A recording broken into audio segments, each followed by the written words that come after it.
ကောင်လေးတယောက်ဟာသူ့ရဲ့ချစ်သူကောင်မလေးကိုတောင်ပေါ်ရှိလိုင်ကူတစ်ခုစီခေါ်သွားပါတယ်ကောင်မလေးဘာမှနားမလည်ခင်မှာပဲကောင်လေးကရေထဲကိုတန်းပြီးခုန်ချလိုက်ပါတယ်သူ့ရဲ့ချစ်သူကိုကြည့်ပြီးပြုံးပြကရေထဲဆင်းလာဖို့လက်ဟန်နဲ့ခေါ်လိုက်ပါတယ်ကောင်မလေးလည်းရှက်ရွံ့နေပေမဲ့ဖနက်ကိုချွတ်ပြီးရေထဲကိုခုန်ဆင်းသွားပါတယ်အလုံးကျော်ရှင်စွာနဲ့ပဲသူတို့နှစ်ယောက်ရေထဲမှာကူးခတ်နေကြပါတယ်ခဏအကြာမှာတော့ကောင်လေးကသူ့မကိုရေအောက်နဲ့စီခေါ်သွားပြီးစိန်လက်စွပ်တကွင်းကိုထုတ်ပြလိုက်ပါတယ်အဲ့ဒီတော့မှပဲဒါဟာ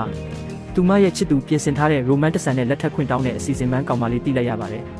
ဒါပေမဲ့လက်စွပ်ကိုဝစ်စင်ဖို့ပြင်လိုက်တဲ့အချိန်မှာပဲဝေးလံတဲ့နေရာကနေပြင်းထန်တဲ့ပောက်ကွဲတံတစ်ခုထွက်ပေါ်လာပြီးအနီရောင်အလင်းတန်းတွေထွက်လာပါတယ်တကယ်တော့အဲ့ဒါဟာရေအောက်မီးတောင်ပောက်ကွဲတာဖြစ်ပြီးပုတ်ကွက်ဆူနေတဲ့လာဘာတွေစီးဆင်းလာတာပါသူတို့နှစ်ယောက်စလုံးရေပေါ်ကိုတက်ဖို့အမြန်ကူးပေမဲ့လိုင်ကူပေါက်ဝါတွေအားလုံးကိုလာဘာတွေပိတ်ဆို့ထားတာကိုတွေးလိုက်ရပါတယ်ဒီလိုအကျက်တဲချိန်မှာပဲကောင်လေးကထောက်တနေရာမှာလူလုထားတဲ့ကျင်းမြောင်းတဲ့လိုင်ကောင်းတစ်ခုကိုတွေးလိုက်ရပါတယ်ရေအောက်ကိုပြန်ငုပ်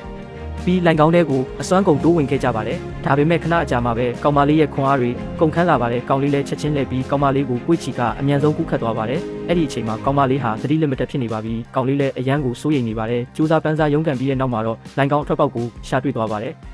ဒါပေမဲ့စိတ်အေးလက်အေးမဖြစ်ရသေးခင်မှာပဲရေစီးကြောင်ပြင်းပြင်းတစ်ခုကကောင်မလေးကိုလိုင်ကောင်းထဲကိုပြန်ဆွဲခေါ်သွားပါတယ်ကောင်လေးကတွဲလောင်းကျနေတဲ့နွယ်ပင်ကိုဆွဲပြီးချက်ချင်းပဲရေထဲကိုပြန်ခုန်ချလိုက်ပါတယ်ကောင်မလေးစီကိုအမြန်ရောက်အောင်သွားပြီးလက်ကိုတင်းတင်းဆုပ်ကိုင်ကနံရံကိုအားပြုပြီးကန်ထုတ်လိုက်ပါတယ်အဲ့ဒီလိုနဲ့နှစ်ယောက်စလုံးလိုင်ကောင်းအပြင်ဘက်ကိုထွက်လာနိုင်ခဲ့ပါတယ်ပြီးတဲ့နောက်မှာတော့ကားပေါ်ကိုအမြန်တက်ပြီးအနည်းရှိတဲ့နေရာကနေထွက်ပြေးဖို့မောင်းနှင်လာခဲ့ကြပါတယ်ဒါပေမဲ့